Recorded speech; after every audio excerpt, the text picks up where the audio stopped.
versions will be available up in the drive.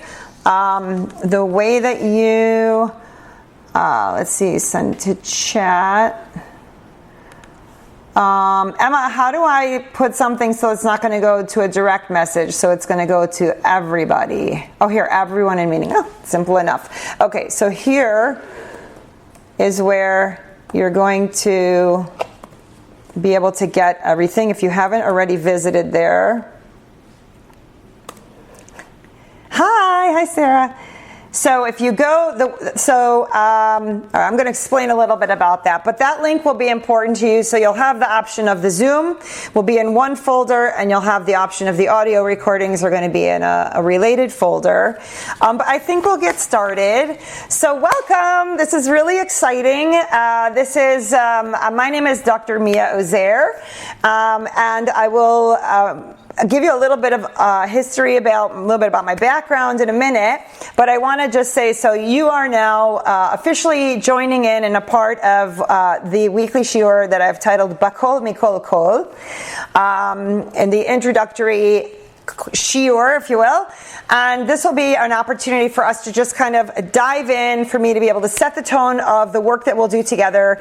And with Hashem's help and some Sata Dishmaya, I hope that I'll be able to convey to you information that is valuable to you, information that will help you to really come with chizuk and new insights and information before Rosh Hashanah, so that when you stand before HaKadosh Baruch Hu on Rosh Hashanah, that you're going to be able to feel like you are coming with something meaningful, that you've been able to do some degree of cheshbon nefesh, and we'll use that as the tone to launch us into this, what will hopefully be a beautiful weekly shiur.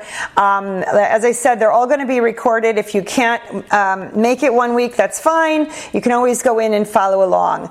So I want to just begin by saying that the shiur in general, it's really built off of a lot of the content and the wisdom of Harav Avigdor Miller, Zatzal, as well as other Gedolim, both past and present.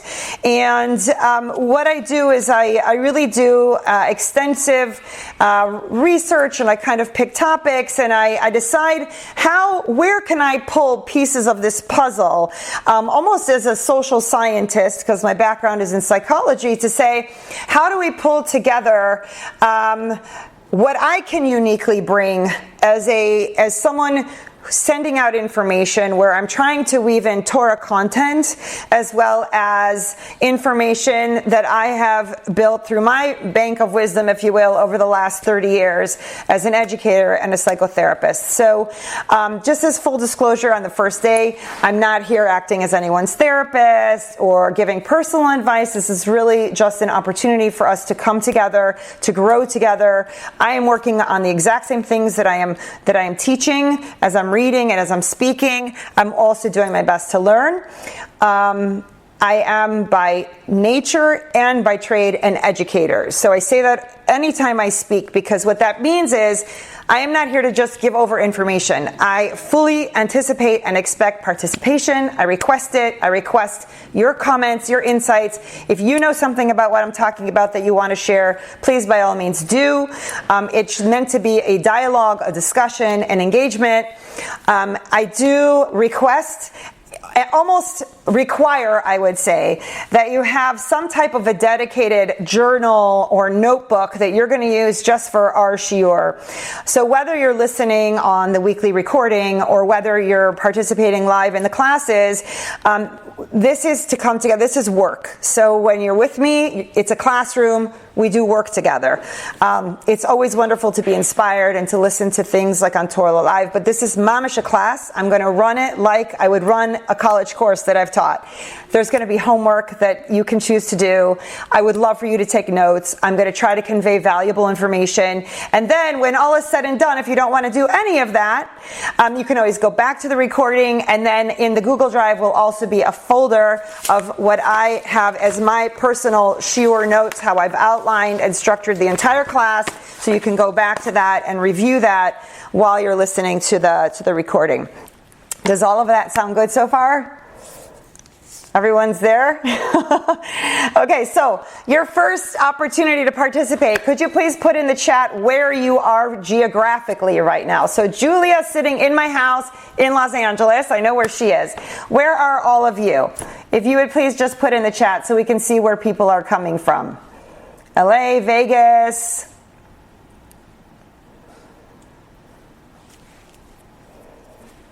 Everyone's from LA and Vegas? Boston, very nice. East Coast represents. LA. Canada. Okay, so far you went for the furthest. Quebec, nice. Okay, excellent. Colombia. Wow, this is very exciting. You see, this is the brilliance of technology. How else would we have the opportunity to come together, all of us Jewish women who are interested in connecting with Torah and Hashem and knowledge? So welcome. This is super, super exciting. So I'd like to begin by thanking Hashem for bringing me to this moment in particular and for bringing all of us together. And I always set my sights very, very high. So I would like for our intentions today to be that our learning together is to hasten Mashiach coming, because that's really the end game and the ultimate goal, and that's what we are setting our bar for. So we want our work together today, the time that we've taken to attend, and the things we learn to be in the name of bringing B'ezrat Hashem, Mashiach Tzidkenu. I also would like to offer for you right now, as I say, my own dedications to post in the chat. If you would like the learning to go in the schus of anyone in particular, a refuah, a shidduch, anything that you need, I welcome you to post names in the chat. For me, I'm going to dedicate this shiur to Daniel ben Chana for a refuah, as well as Hanan ben Hesi for a refuah shleima, and a shidduch for Aviva bas Bracha. All of you are welcome to add to those names as you desire. Whomever you would like to dedicate this shiur, that they should get the schus and the koach from our learning towards whatever it is that they need. So feel free to add that at any point during the session, during the shiur. Okay? All right. Amazing. Are we all here together? It's so weird when everybody is everyone is muted, so I can't hear you and I can't see you. So I feel like I'm kind of flying blind, but I'm going to trust that you're all there and you're not sleeping. Okay. At least I know Julia's here and she's awake and everyone's together. Amazing.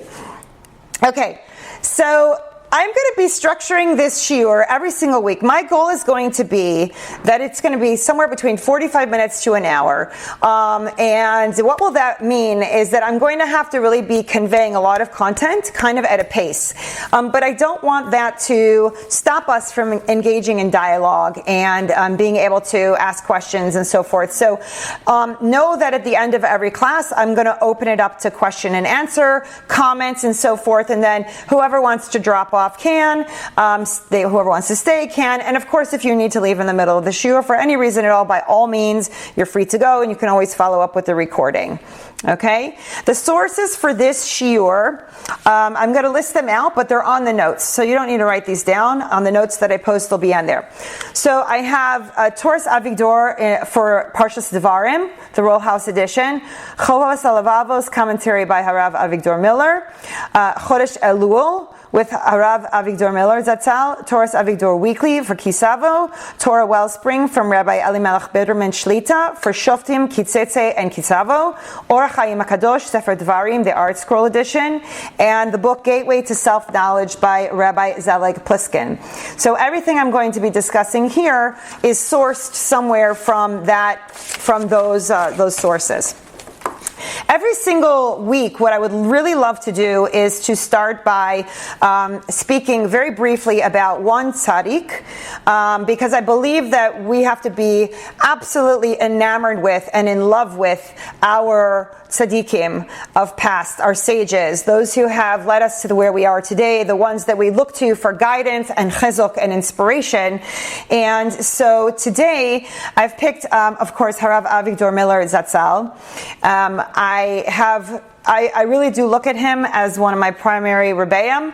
I wish I would have had the schus to see him in real life, but I didn't have that schus. I know there is someone here in our class who did have that schus, and in fact, I believe grew up with him as a Rav in her community, and maybe at some point she can share something about that.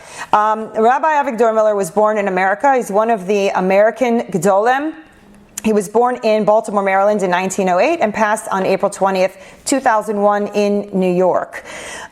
His works are best accessed through the Toras Avigdor Foundation, and that's torasavigdor.org. They provide everything basically for free in terms of daily emails, weekly things on the Parsha, and every week I read them and I find them to be like oxygen in the way that he is so real about how he relates Torah content and its value in our daily life. I don't often have a personal story to share about a tzaddik, but in this case I do, and I would like to share it, and then we're going to jump into the content. In November of 2020, I had a life-threatening situation. I had a surgery that went wrong, and I was really like on death's door. I made a deal with Hashem that if he were to save me and return me to my family and my children and my community, that I would be his completely, whatever that meant. And so this is an offshoot of that commitment to Hashem. And I had been just learning about Harav Avigdor Miller prior to that happening. And I actually had his book with me in the hospital that I thought I would do casual reading after, I'm healing. I had his book, Olam Haba. It's a very heavy book. It's not a book for beginners.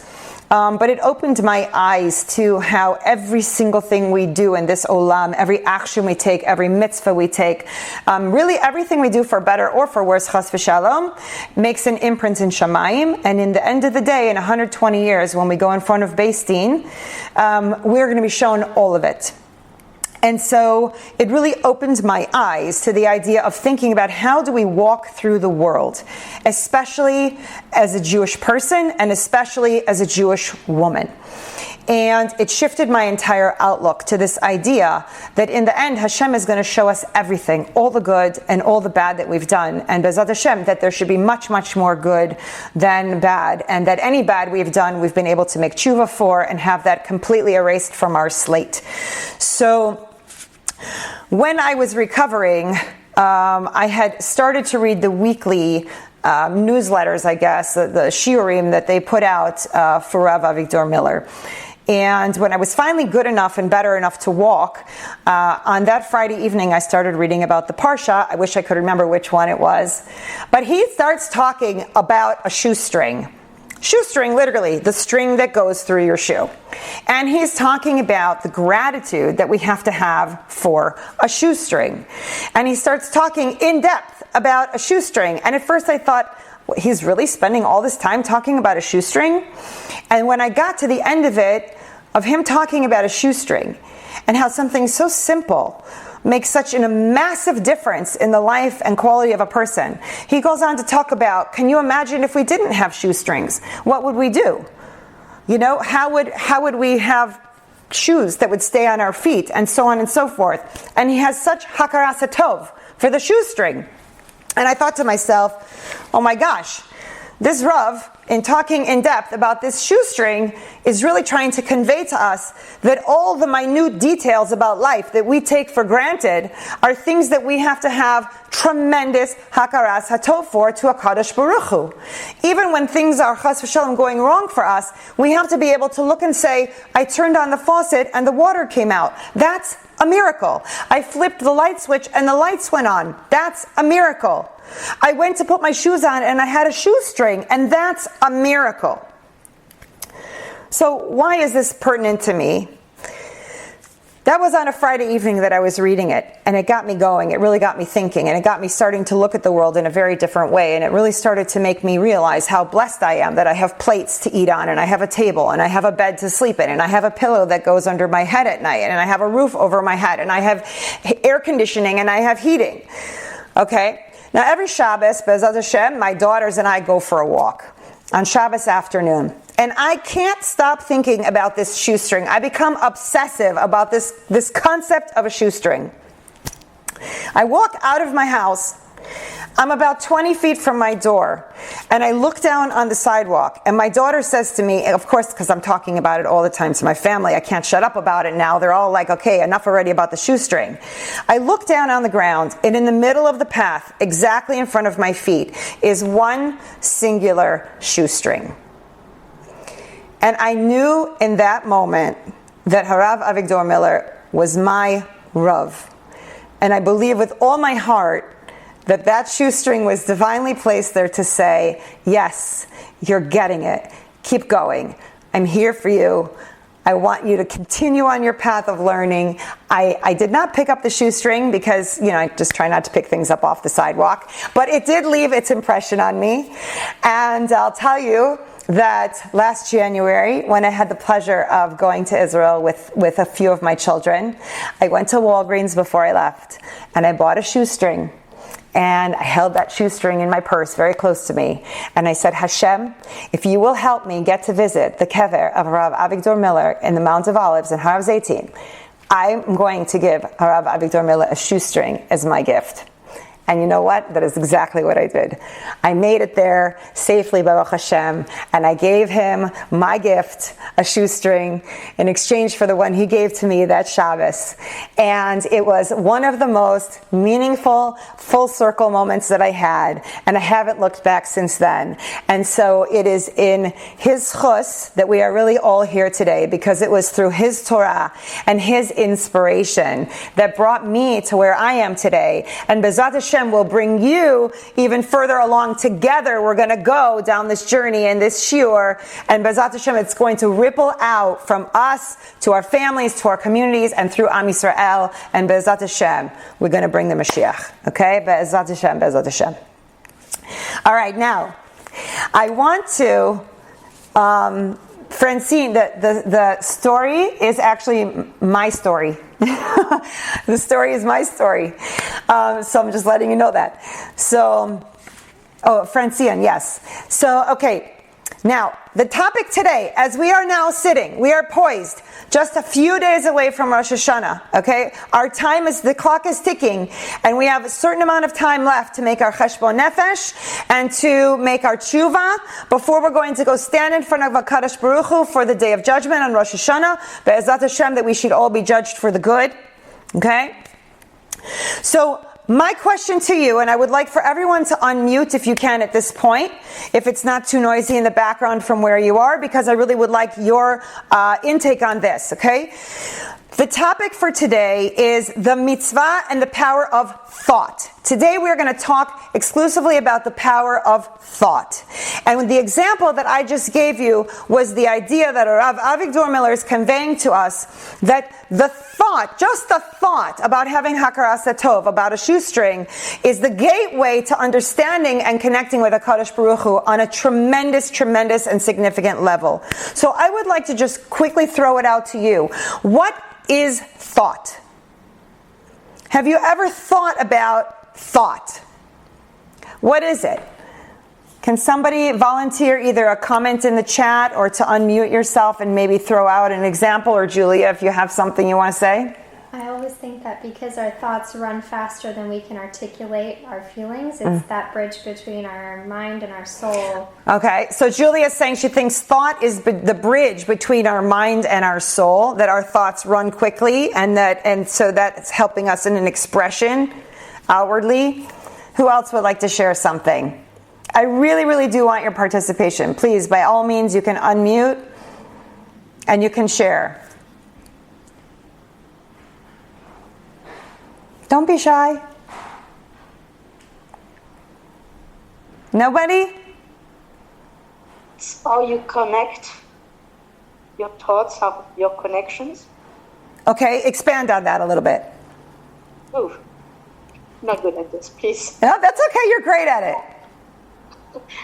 A later one, but maybe, but no, not now. Okay, later on. Okay, so how we connect? I think thoughts are the things that create your reality. Thoughts are things that create our reality. Okay, excellent. Okay, good. Anyone else? Thoughts. Okay. Sorry. Go ahead. Just go ahead. I think thoughts are the inside motor that fuels our actions, that drives our actions. Absolutely. Our thoughts fuel our actions. Excellent. Okay, Rachel, you were going to say something? Yeah, I think thoughts are like a mix of like some unconscious, subconscious things that we don't always articulate, but they're there in our mind that like we know, but we don't really say, but we don't really acknowledge. So it's like something way deeper. Okay, excellent. Franciane? Thank you. Hi, doctor. So I never thought about exactly what thought is, like in its concrete sense.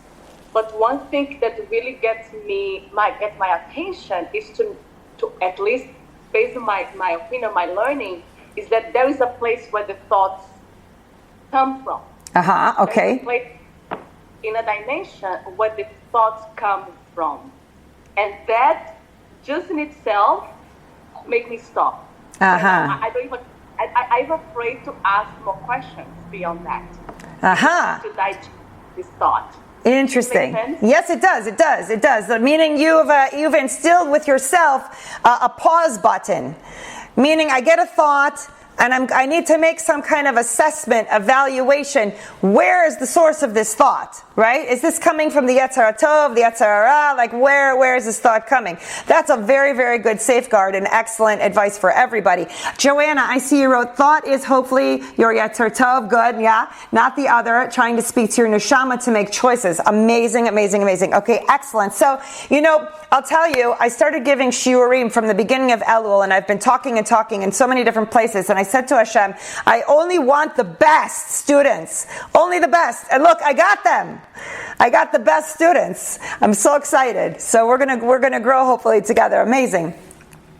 So the idea here of thought, I narrowed it in my assessment down to all of you. I love everything you said, and I'm going to add the 3 points that I'm going to continue to build on here. So number 1, thought is literally the foundation of our relationship with Hashem as a Jew, right?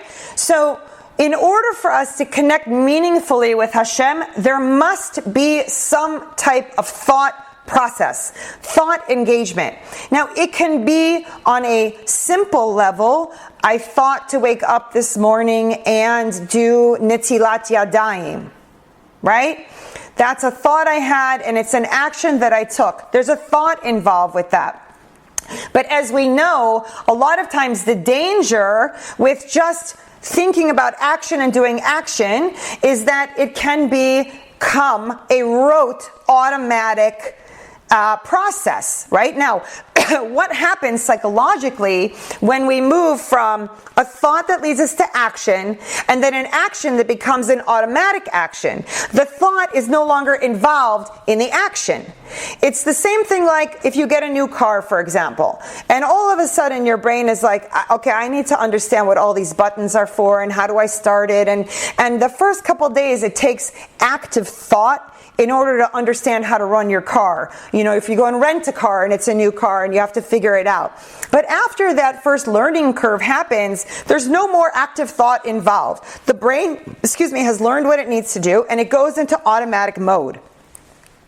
And so our goal as Jews who want to develop a relationship with Hashem have to be constantly working to keep ourselves in a space of active thought and not move into a space of automatic thought.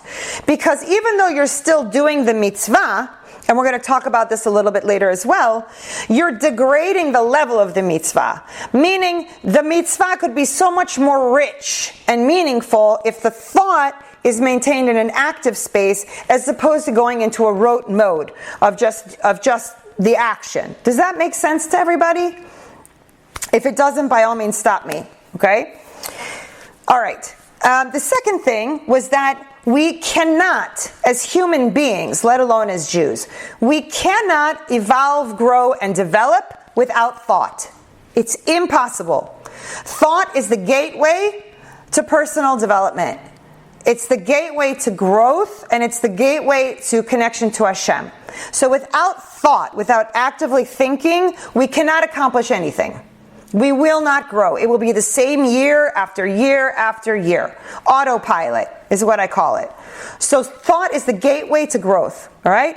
And the third thing is that thought is the single element of creation that sets man apart from everything else in creation. Make sense? Animals do not think the way a human being thinks. Man is the glory, the crown and glory of Hashem's creation, right? In terms of us being at the highest level of all the beings on the planet. And so what is the defining thing that sets us apart? Thought. So we have to understand, we need to think about thought. We need to be actively thinking about how we think, what do we think about, and how we apply our thought. I like what Patricia had said about the idea that thought is really what leads us to action. Because in Judaism, as Jews, it's imperative to think, and it's extremely important to think. And at the same time, if you think about putting tefillin for a man, for example, you haven't yotzed the mitzvah. Not only do you have to think about it, you have to do it. If you think about lighting Shabbos candles, but you haven't actually lit the candles, you haven't done anything really. You haven't manifested anything in this olam. So the thought is coming from a spiritual place. The thought is coming from a higher place. And like Joanna said, and Francienne said, we're hoping that it's coming from a good place, right? We have to make that kind of cheshbon, that assessment. But then we need to take that and we need to push it forward. If Hashem gives me the thought that I should do a weekly shiur for women to mechazek nashim, okay? And I think about it, but I don't do anything, then I haven't accomplished anything. I've just thought about it. And even though the idea continues to terrify me, it's very hard to put yourself out like this, right? It's very hard to say, okay, I'm going to start this. I'm going to start doing this. Who are you even, right? That's the Yetzer Hara. Who are you even? What do you matter that you're doing this? But if I have this thought and I go to my Rebbeim and my Rebbeim say, yep, hit the road, let's go. Mashiach's coming. Let's get these women ready. Let's get everybody ready. Okay? So then I suck it up, and I tell my Yetzer Hara to shut up and go sit in the corner. You're in timeout, and I'm going to do my thing, and I'm going to pray that Hashem gives me sa'at d'shmaya, that whatever I have to say is going to somehow benefit and help you. So this is the crux of thinking about thought. We need to understand that we have thought. We need to think about the fact that we have thought and what those thoughts are. And then we need to take that thought and we need to move it to action. And this is particularly important as we sit here on the cusp of Rosh Hashanah and a brand new year, and needing to know that there will be an assessment in Shamayim about how did we perform this past year, and that we will be making our own lists of requests of things that we would like to see changed or increased or improved in the next year. And so all of that is talui, it's dependent upon our thought. So in the end, everything that we see, everything that we're going to experience, it's here, in between the ears. That's where it is. It's all starting here. You don't need to buy it. You don't need to go somewhere special for it. It's with you all the time. It's with you in the car. It's with you in the shower. It's with you at the corner when you're waiting for the stoplight to change. It's with you when you're waiting in the carpool line. It's with you when you're laying in bed trying to go to sleep. This is where it's at. And this is where it all begins. And so it's an unbelievably incredible gift that Hashem has given us, this power of thought that comes with us everywhere we go. That at any moment we decide we can turn on our awareness, connect to it, and mamish be one right there with Hashem. And one right there with evaluating and thinking about our processes and what we want to change and how we want to grow. Okay, if you are with me and I'm making sense to you, please make me feel good and type the word yes in the chat so that I know that I'm not losing you. This is very different. Yeah, Danielle. Yes. Okay, great. This is so different than speaking in front of a group of people. Oh, I got a thumbs up. Michelle knows how to do a thumbs up. Awesome. Okay, great. Yay. Feedback. Amazing. I see Julia smiling. That's a good thing too. Okay, great. So now what I want to do, and I'm trying to keep my eyes on the time. I know I really packed this shiur. I'm going to kind of fly through this because I don't want us to be here all day. I know all of you have many busy things to do. Okay. What I want to do now is I am going to build my case. Like an attorney, like a good attorney, I want to build my case right now.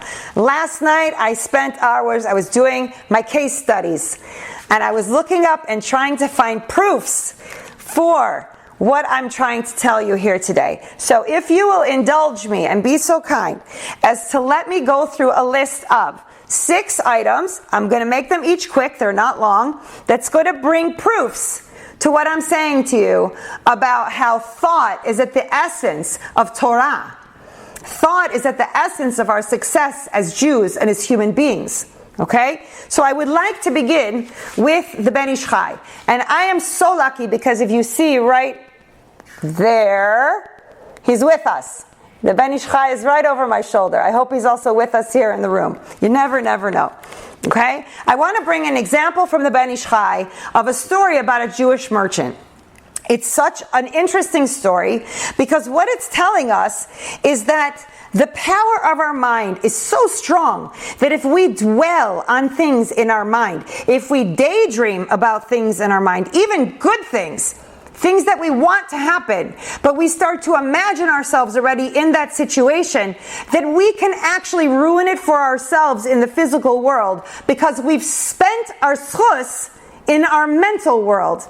It's crazy, this concept. Let me tell you the story. I'll do it bekitzur, okay? Ben Ish Chai brings that there was a merchant, and he would go early to the markets, and he would buy large quantities of eggs and live poultry, and he would go back to his little village and he would sell them for a profit. So on this particular day, he decided he's going to buy 1,000 eggs. This merchant, he's going to buy 1,000 eggs, and he's going to bring bags and bags and bags of chickens, and he's going to go back to his village, and he is going to sell, and he's going to make a ton of money.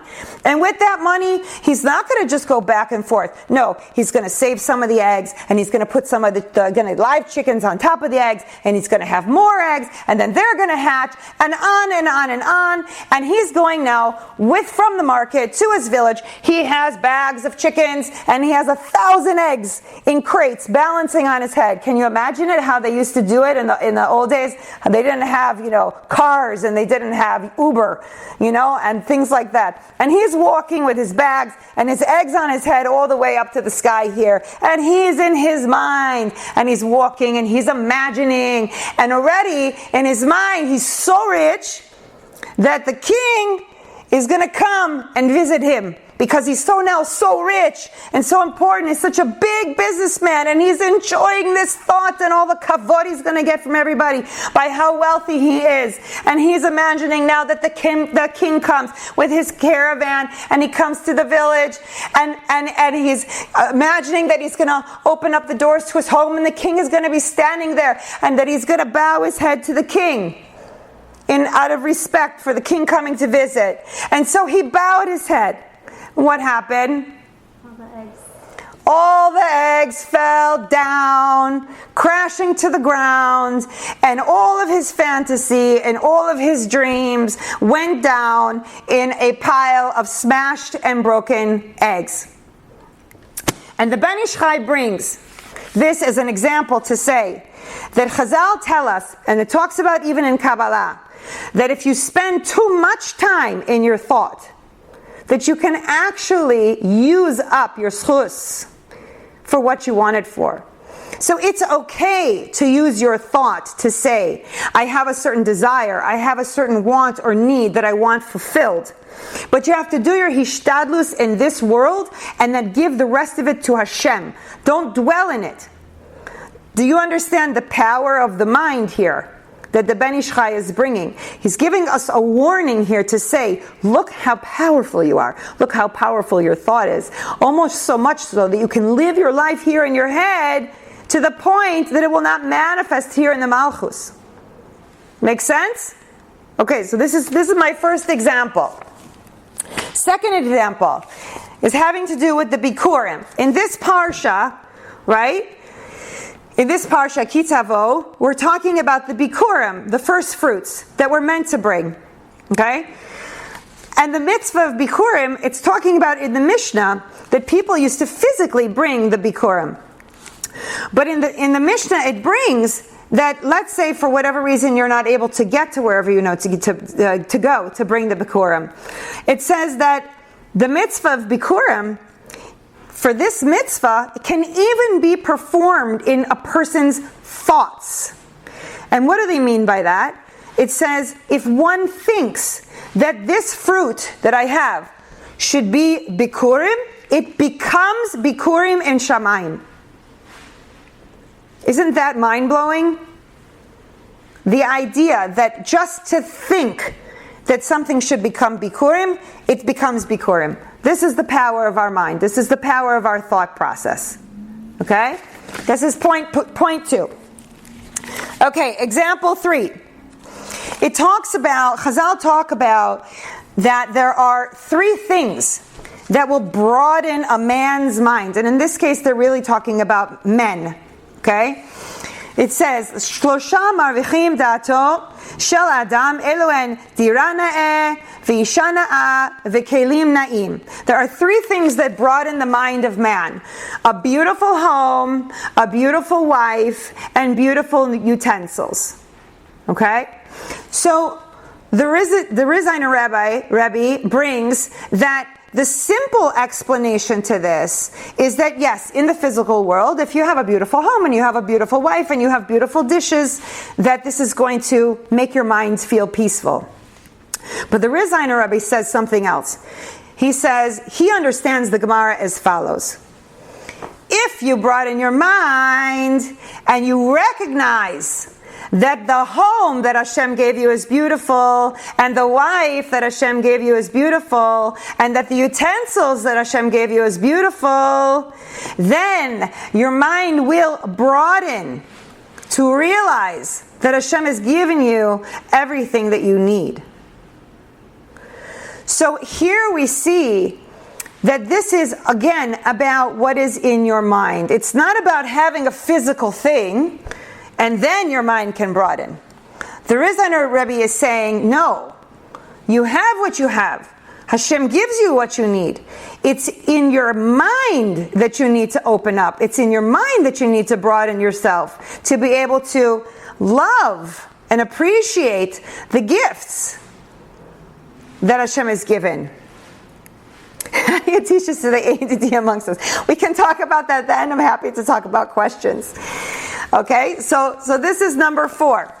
Okay, number 5. Number 5 is coming from, oh wait, hold on, number 4, hold on. Let me grab number 4. We're on number 4. It's right here. Oh, this is a great one. I love this one. This is really, really quick. This is coming from Reb Mendel of, I'm going to say this wrong, Vitebsk, Vitebsk. What is it? Vitebsk. Okay? Reb Mendel of Vitebsk. Talking about the power of positive thinking. Again, thought. Everything is right here. He explains, a person is where their thoughts are. That's it. You can be in any geography. You can be in any location, but you are where your thought is.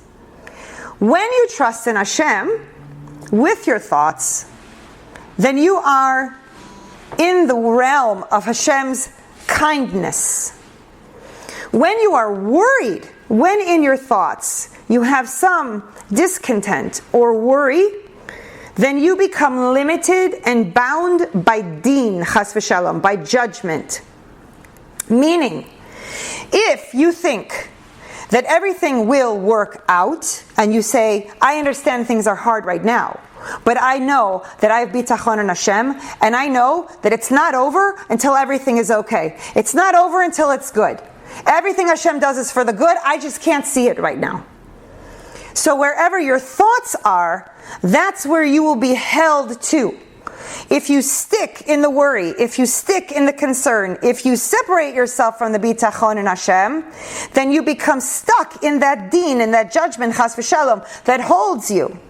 If you release that idea, and you connect to the idea that Hashem rules the world, and Hashem is in control, and Hashem brings me everything I need, and you live in your thoughts there, you align your thoughts with that place, then in the end, all will ultimately be for the best, and all will ultimately be powerful, and strong, and connected to a Kadosh Baruch Hu. Okay? So this is Reb Mental, Zichrono Livracha. So, I don't know if anybody knows how to speak Yiddish. Does anyone know how to speak Yiddish? Because there's the phrase here in Yiddish, think positively and things will be good. I think it's trecht gut, ve'et sein gut. If I had to take my little bit of German knowledge and apply it here to the Yiddish, I think that's how it would be pronounced. But please forgive me, I'm not a Yiddish speaker. There probably are some people here that can say it better. But that is what we're talking about here, the power of positive thought. Okay, now, I'm almost done. On to the Or HaChaim HaKadosh. The Or HaChaim in Parshat Kitzesei, he's talking about here the idea of when you have to go out to war to fight your enemies, which of course he's making reference to the idea that anybody who is your enemy is Hashem's enemy, right? Otherwise, why would you be going out to war? But in particular, I want to pull from one thing here. He says here, when you go out to face the many aspects of war, your motivation should be purely spiritual. L'milchama al oivecha, to combat your enemies or the enemies of Hashem. Ki tetzeh l'milchama al oivecha. When you go out, your motivations have to be purely true. Purely aligned and spiritual with what Hashem wants. Why on earth would our motivations make a difference? Think about it. You have a job to do. You need to go to war. Why Hashem cares what your motivations are? Any thoughts on that? Any thoughts on that? Does it relate to the one that just got married and cannot go to war because he's in the year of, or the one that planted the vineyard also is another instance. So in those cases, why exactly? Okay, amazing. This is exactly on the point. So she's saying that the Torah lists 3 or 4 reasons why someone should not go out to war. They say, okay, all you thousands of men, has anybody just gotten married? Yeah? Okay, go home. Anybody of you just planted the vineyard? Yeah? Okay, go home. And they have a list of the things, a few things. Why? Why would they do that? Because they understand a person in those circumstances, they're not going to be in the right frame of mind. They are not going to have the right motivations and the ability to go out with a clear mind to be successful in their war against the Oyev, against the enemy, against Hashem's enemies. Right? The last one was the one that is afraid. That's fearful. Right, afraid to die. I think it's something along those lines. Yes, Danielle, you're right. Okay? Again, proof positive. The mindset of the individual is everything. To the point that Hashem says, listen, I don't want you on my battlefield. You are going to be of no use to me or to yourself if you're going to go out to fight my enemies, which are your enemies, and you are not in the right mindset. Now, I'm going to pivot a little bit, using the Or HaChaim HaKadosh, based on what we just read, to say, now, imagine, who is our enemy, theoretically, in everyday life? Yetzer Hara. The Yetzer Hara. Every single Jew, every single person, but in particular every single Jew, has their own Yetzer Hara. And this is who we are at battle with every single day. So we understand, we can pivot and say, okay, well, clearly this is important. It's in the Torah. Or HaChaim HaKadosh is making a commentary on this, along with many other Gdolim. We must be in our right mindset in order for us to succeed against our own enemy, our Yetzer Hara. Now, we're going to go at some point into a whole discussion about the Yetzer Hara and what it is and why it's here and what can we learn from it, because in the end, the truth of the matter is everything that Hashem creates is good. Even the Yetzer Hara in his way is good. He's here for us to grow and to overcome.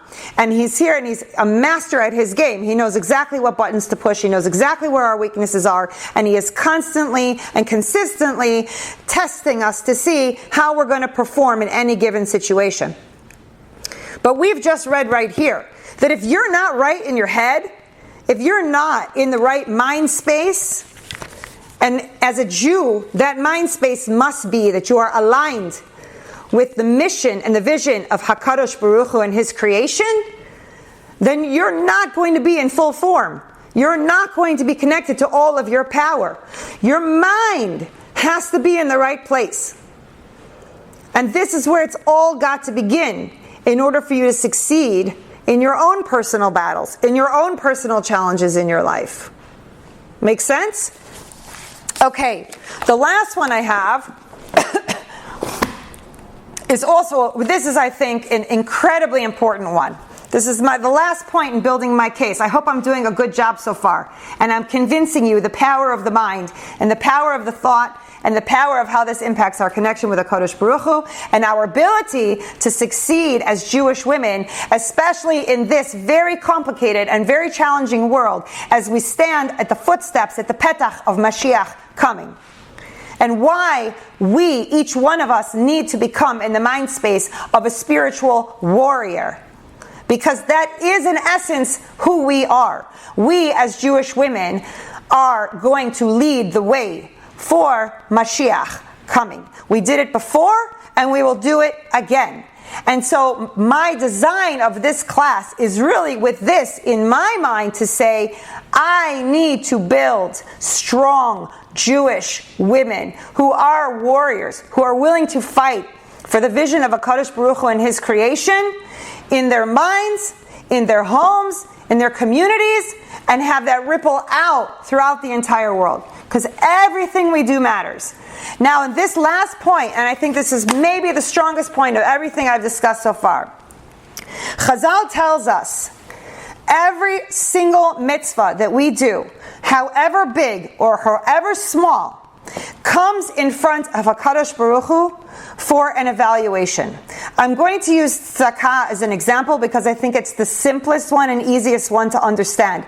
But he is doing it with every one of our mitzvot that we are doing and every engagement that we have with other people in this world. He takes the mitzvah and he looks at it. He says, okay, my child just did a mitzvah of tzedakah. Gave a mitzvah. Maybe he gave to a poor person. Maybe he made a big donation to yeshiva. We don't know what's the mitzvah. But he made a mitzvah of tzedakah. He took from his own pocket and he gave to something that Hashem will love for him to support. Onim, Torah, etc. Okay? Hashem takes this mitzvah and he looks at it the same way that a diamond dealer evaluates a stone.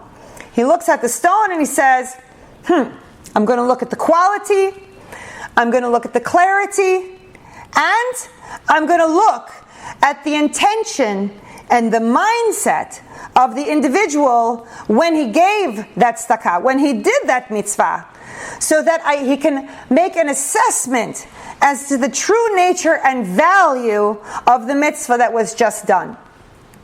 In the case of tzedakah, what would be some of the things that Hashem is evaluating? The man makes $100 and he gave 10. This is a big mitzvah or a little mitzvah? It's the decreed one. Right? 10%. It's a 10%. It's a big mitzvah. He did maaser. Having only $100 and giving 10, it's 10%. He make maaser. It's a big mitzvah. Someone has $1 million and they give $10,000. It's a big mitzvah or it's a little mitzvah in comparison? Right?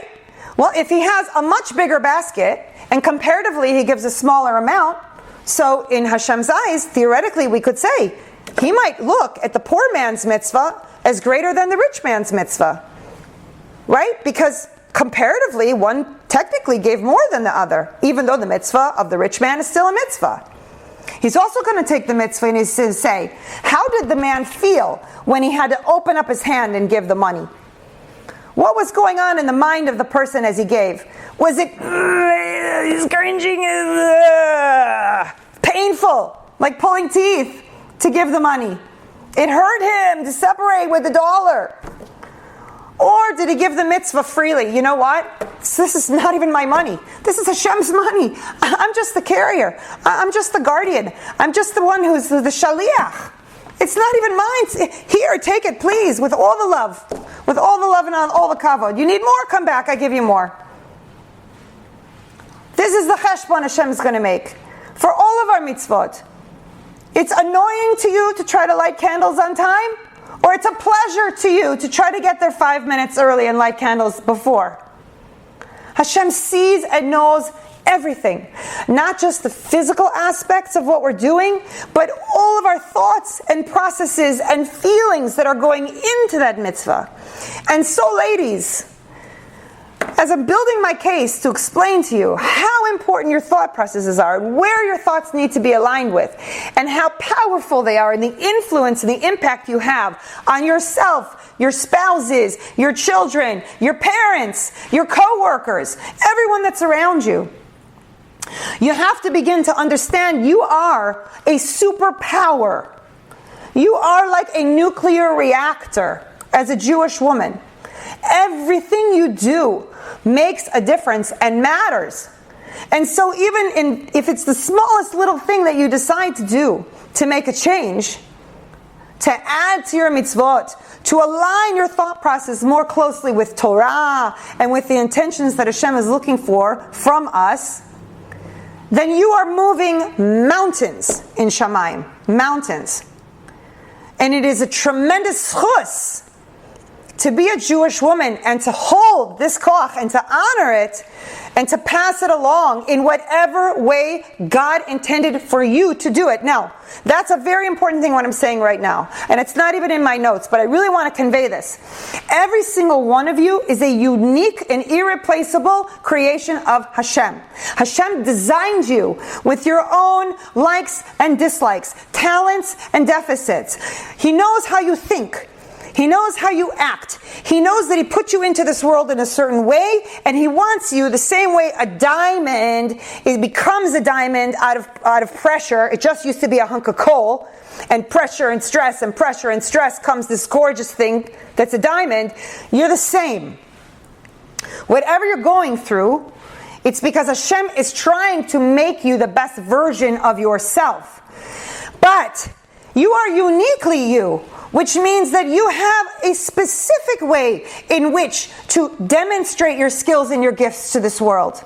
Maybe it is through art. Maybe it is through being a therapist. Maybe it is through being a teacher. Maybe it's through being a wife and a mother. It's for sure being a wife and a mother, regardless of whether you're working, not working. I don't even need to go there. If you're a wife and you're a mother, you're a daughter-in-law, whatever are your roles, this is also unique to you. You don't have the same father-in-law as someone else, let's say. Right? So, as a part of this process, as a part of the homework I'm going to be giving you, as a part of connecting with yourself, with your thoughts, with understanding the power of who you are, is to also begin to make a cheshbon about why you are here. How are you uniquely qualified to contribute to the Jewish nation in the way in which Hashem created you? And this all starts here. It all starts here. It all starts in the mind and understanding the quality of your thoughts impact everything. Okay? So, how do you do this? Let's get into the tachlis of this shiur. How do you do this? How do you use thought to do tshuva, to connect with Hashem, to refine yourself as a Jewish woman, to be working on your midos, to become the better version of yourself, and also, B'ezrat Hashem, to overcome your personal Yetzer Hara. How do we do it? So, first thing, and it's a surprising one, but Rav Avigdor Miller writes about it in specific. Silence. Silence. Silence is an unbelievably powerful tool to unleash your mind and your thought process. And let me explain what I mean by that. Rav Avigdor Miller writes, silence, it's not only being quiet, which is easy. It is a tremendous accomplishment because you are producing something important. Silent is not passive. Silent is actively produced by you choosing in your mind to be quiet. That could be in the context of a conversation where there could be potentially machloket, or it could simply be in creating the space that you need as a human being to start to know yourself and to know your Creator in the way in which He designed you. Le'olam yirbeh adam b'shtika. A person should always be producing a great deal of silence. Now remember that, because I'm going to give you an assignment, a homework assignment as relates to that. Okay? The second thing that we have to understand is the idea that we are never alone, even in our own thoughts. HaKadosh Baruch Hu is with us always. He loves us. He wants to be with us, and He wants to be close to us. He wants us to hear Him. And if we are busy all day and night with our nonsense, and what I mean by nonsense is like the stuff that's not so important.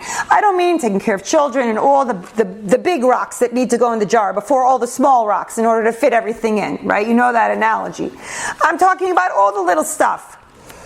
If we don't carve out time to be with our Creator, we are missing a tremendous opportunity, and we're missing the opportunity to align our thought with what HaKadosh Baruch Hu wants.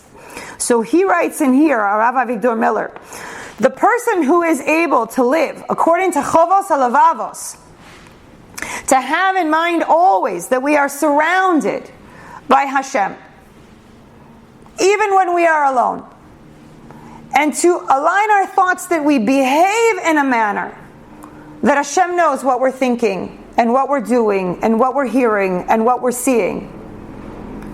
If we begin to have a consciousness in our mind about the fact that we must choose to fill our eyes and our ears and our minds and our hearts with things that will enrich us and connect us to HaKadosh Baruch Hu, then we become even more powerful than we ever thought imaginable. And we be able to accomplish things as Jewish women that we really never thought possible. So this idea of having an awareness that we are always living in the presence of Hashem is a game changer. And Rav Avigdor Miller says that there's a fraction of a fraction of a fraction of the human population, let alone a fraction of the Jewish population, that live their lives in this way. And the ones who choose to live their lives like this are the ones who rise to the top in terms of being able to be Avdei Hashem, serving HaKadosh Baruch Hu in the highest levels possible.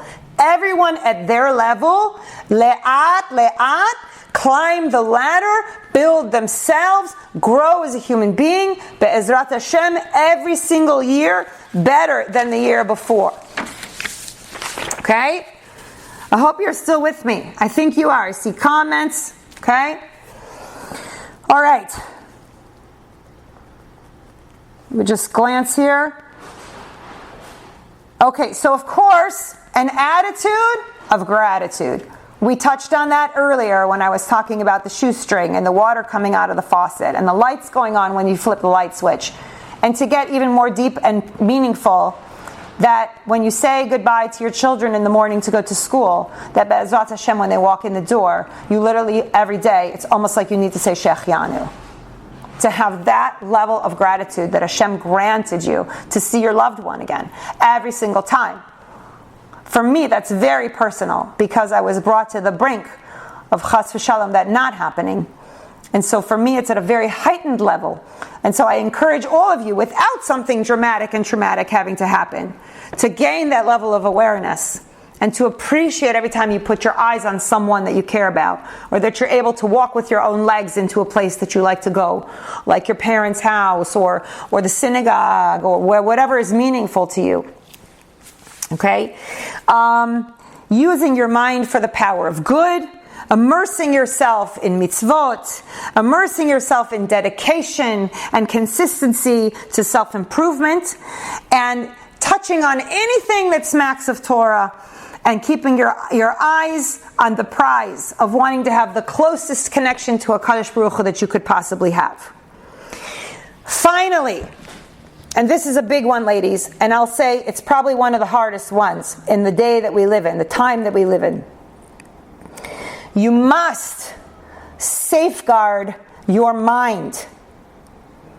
You must protect your mind from the filth and the infiltration of everything that is in this world that is contrary to what HaKadosh Baruch Hu wants and contrary to Torah and Torah value. You understand? This means, and this was a big one for me, took a while, but for me personally, I am entirely off of anything having to do with social media. As I observed my thoughts after I would have moments on social media, I found myself to be stressed. I found myself feeling annoyed. I found myself asking, why do I need this information in my head? And I was just equally able to keep up with people off of social media in a more meaningful way than on social media. And so it's really something to consider, if not going off entirely, but to limit exposure. We haven't had a television in our house, at least a decade. And when I go now and I sit in the waiting room of a doctor's office and they have a TV going, my brain hurts. And I think to myself, how can people poison themselves day in and day out by listening to this? Understand it's a toxicity. You have to be aware of who you let into your life, who you let into your house, and most specifically, who you let into your mind.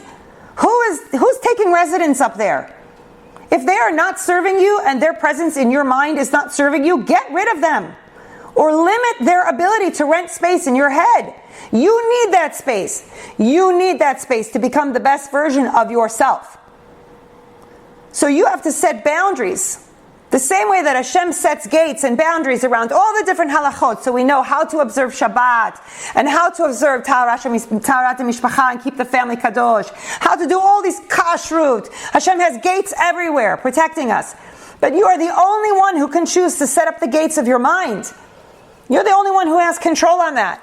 You have to decide how much time you're going to spend on your emails and on social media and on any media, which today is disgusting, the media. Negative.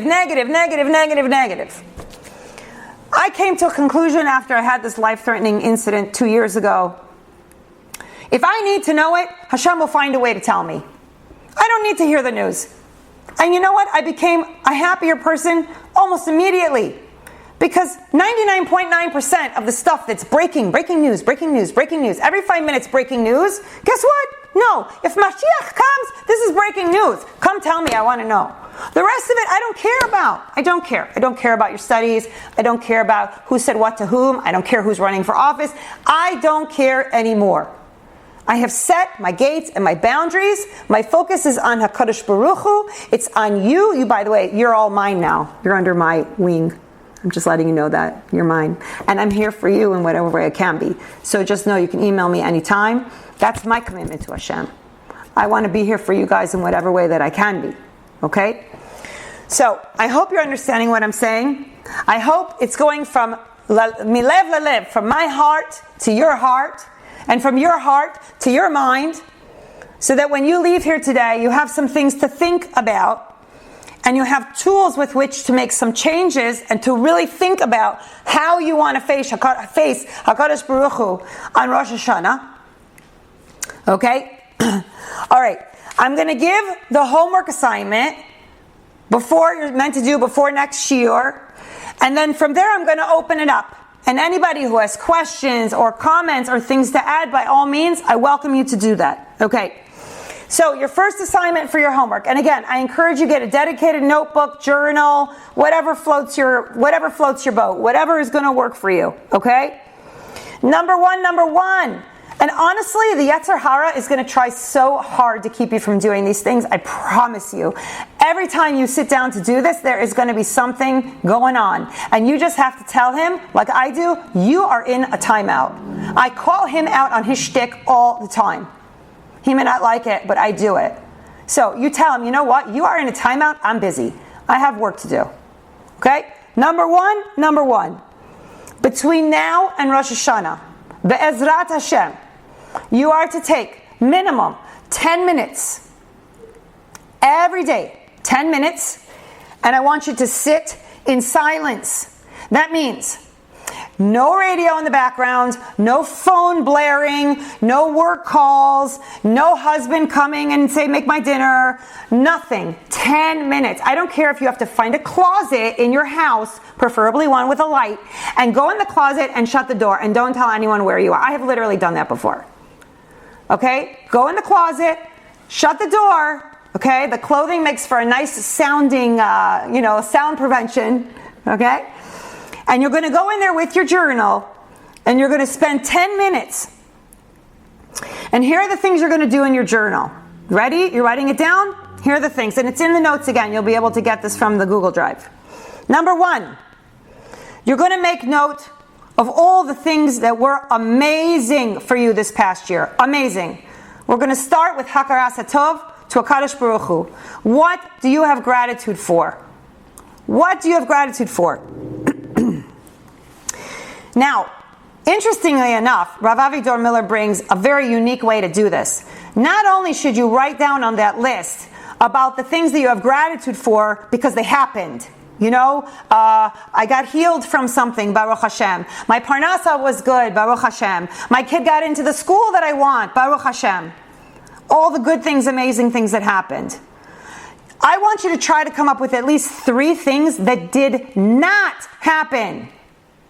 That you need to be thankful for. For me, Baruch Hashem, I didn't break an ankle.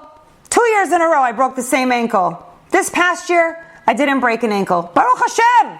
I had use of my legs the whole year. Unbelievable. This is the kind of thing I'm talking about. Maybe you had a situation in a court and it dropped off. It didn't get, got dismissed. Amazing, Baruch Hashem. Okay? I did break something else this past year. You're not even going to believe it. I literally broke my right elbow the night before my son's chasuna.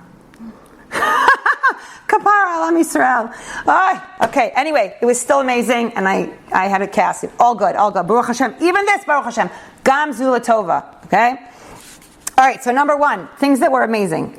Number 2, and this is where you really need to be honest with yourself. Things you need to further develop, correct, or take action on. Meaning, you've been having thoughts about doing something, but you just haven't manifested it yet. In the new year. So, things you want to develop about yourself. This would be like Musar related things. I need to work on my anger. I need to work on my patience. I need to grow in this way or that way. I need to fix. Meaning like I need to apologize. I spoke not nice. I did something wrong. Okay, I have to go make amends before Rosh Hashanah. And things that you need to take action on.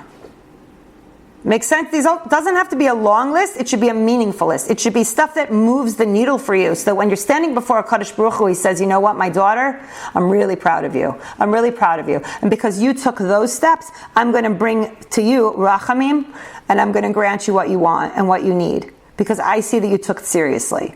That's where we want to be holding when we step into the shul for Rosh Hashanah. Okay? And the third thing is optional, but it works very well for me. It's something I do every year. I'm going to share it with you, and you take what works for you and you leave what doesn't. Okay? The third thing are kabbalot that you would consider in the new year in the way of mitzvot and midot, avodah ala midot. Kabbalot means things you take upon yourself, always bli neder. We never take things with a neder, ever. It's always bli neder. The way you would structure it I can tell you what's worked for me is I do a daily Kabbalah, I do a weekly Kabbalah, and I do a monthly Kabbalah. So I'll give examples, and you think in your silent time with yourself and Hashem what works for you. So as an example, a daily Kabbalah might be that you decide to add in Nishmas Kol Chai to your davening, or you're going to say a kapitel of Tehillim every single day that you didn't say before. That's just an example of like a manageable Kabbalah. Don't do things too big. Don't go crazy. I'm going to finish the whole Tehillim every day. No, don't go crazy. We want small steps. When I spoke to Rebbetzin Kolodetsky a couple weeks ago before I wanted a bracha for my shiurim and the things I'm doing, she gave me a bracha. She said, tell the ladies, le'at, le'at. We do things le'at, le'at. We take small, meaningful, manageable steps towards our mitzvot and towards our avodah al-midot and towards the thing we wish to accomplish. Le'at, le'at. So don't come with crazy stuff. Small, meaningful things that you can do consistently that will help build you as a Jewish woman and help to build your character through commitment and thought. Okay, so daily might be adding a little something to your davening. Weekly, I always suggest, this is a fantastic one, is to take upon yourself to try to light Shabbos candles a few minutes early. That's a really simple thing that is monumental in Shamayim, because Shabbat is the crown and glory of all Hashem's creation. It's literally written, it's part of the purpose of the creation. So if we say to you, to Hashem, listen, I'm committed. I love your Shabbat as much as you love your Shabbat, and I want to show you so much so that I'm going to light 5 minutes early. It's very, very powerful. Very powerful. So that would be an example of a weekly that you can take on. That would be very, very meaningful. And then monthly. So I'm not sure what. It could be really, like for me, I tied it to Rosh Chodesh. So if I do a special learning for myself on Rosh Chodesh, last year I took upon myself to try to teach every Rosh Chodesh. It didn't work out. My schedule didn't allow it. I couldn't coordinate myself. So the irony of it is, I was giving a lecture on Rosh Chodesh Elul, and I was sharing this, and then they all said, wait, it's Rosh Chodesh, you're teaching on Rosh Chodesh. So I got one from the whole year. I got Rosh Chodesh Elul, Baruch Hashem. So I don't know, maybe this year I would try that one again and see if maybe I have more mazal with doing that on the monthly, but you get the idea here. You get the idea. So I'm giving you this homework because if you take it seriously over the next 2 weeks, I know that it can really move the needle for you in your personal development and in your mindset, and hopefully set you up to be able to come into Rosh Hashanah with a really, really full plate to say to HaKadosh Baruch Hu, look, I love you. I'm taking everything so seriously. I want better for myself. I want better for my family. I want to be of service to you, Hashem. I want to be of service to Am Yisrael. Help me. Show me the way. Look, I'm invested. Look at all this stuff that I'm doing. So as you can see, just to recap, our thoughts are everything. Our thought, the foundation of everything, of our relationship with HaKadosh Baruch Hu and our existence as a Jewish woman. And we have to make the most of our thoughts, and we have to understand the power of our thoughts, and we need to safeguard our minds so that we can be of service at the highest levels to ourselves, to our families, and to Hashem. Sound good? Does it sound good to everyone? So it's a lot. I gave you a lot, and we went long. I see the time now. I'm sorry. I'm glad you're all still with me. Okay? So I'm gonna say, number one, thank you. Thank you all so much for coming. Thank you to HaKadosh Baruch Hu for being with us and for giving us this time together, and that He should bless us for everything that we need for Sata Dishmaya, to be able to perform in this world in the way that we need to, so that we can elevate ourselves and elevate Am Yisrael be there for our families, and that we really mamash, we are right there. We are so close for Mashiach to come that we should all witness this unbelievable glory that's going to come into our world, and that we should all benefit from it. So I would like for everyone, whoever would like, if you need to say goodbye, I thank you. If you want to comment, you want to unmute, I open the floor to you guys, and we can ask questions. We can, whatever you need, I'm here for you. I have been getting some emails about wanting to meet one-on-one. I just have to share. I can try and do my best. It's very hard. I do actually work full time, but I will do my best. I for sure will reply to your email. I just can't promise like when it would happen that we would be able to connect one-on-one. But catching me when I'm lecturing somewhere is a great way, because I'm always there in person and I'm staying, or even here, is a good way. Anybody want to unmute? Anyone want to say anything? Baruch Hashem, I really want to thank you for this opportunity, which this is amazing. I am very, very happy. I'm very glad. This is very encouraging to move forward Mitzvot and Avodat Hashem, Be'ezrat Hashem, of course. Thank you. You're so welcome. It's really my pleasure. My pleasure. Thank you so much. Oops, sorry. You're so welcome. It was beautifully said, and I'm very happy that I listened to your show this morning, and I would like to be one of your students. Please, and that's the thing. Please welcome. It's free.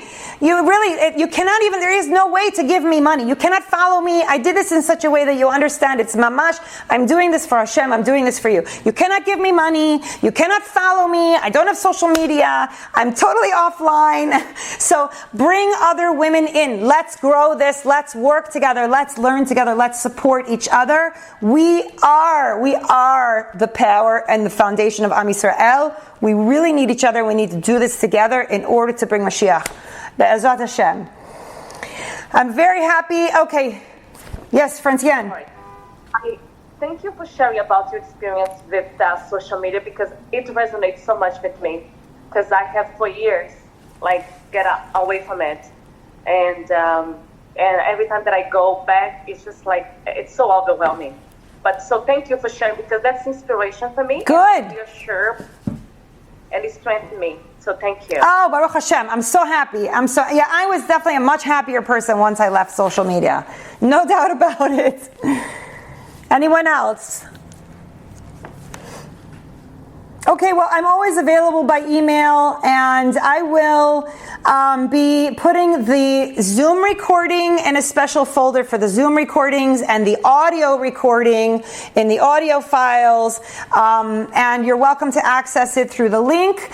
And I'm sending so much love and chizuk to all of you. It should be an inspired week and a Shabbat Shalom coming up right around the corner. And I'm looking forward to seeing you all be'ezrat Hashem next week. Same time, new subject.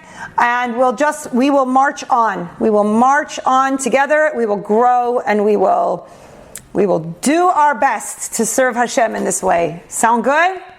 Are you allowed to share your lectures? Yeah, they just need the link. Anybody who has the link through the one I posted up in that chat, the link tree / Dr. Ozair, anyone can get into the lectures through there. Yeah, absolutely. You're welcome to. They're for public consumption, and nothing in there that's.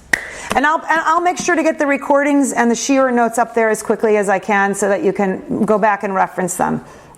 And if you have any questions, just email me. Okay? All right. Wishing everyone our men. Yeah, for sure. Men can listen. On the folder for the Zoom, I'm going to put that it's for women only for the Zoom video, because there's faces of women there. I'm going to put that one but the audio, anybody can listen. Men are more than welcome to. In fact, they should. They're going to learn a lot. They're going to learn a lot. So for sure, for the audio folder, the men can absolutely listen. There's nothing I'm saying in there that's inappropriate or anything. Only for the Zoom, because it's video, so that I'm going to put on the folder, for women only. Okay? All right, ladies. Thank you so much. Have a beautiful, beautiful, blessed day. You too. Okay. Bye. Be well. Thank you so much. Thank you for being. It's so nice to have a person. It's so weird to be like in space. Please excuse me when I said Vitebsk. I wasn't trying to. No, I need it. I don't know how to say it. There's so many of these languages that I don't know. You have a background that allows you. Somewhere in Europe, I'll look it up. So I wanted to apologize if I No. rough or Not at all. I needed that. didn't mean it. No, it's amazing, amazing, amazing. Thank you. I'm so happy you were here.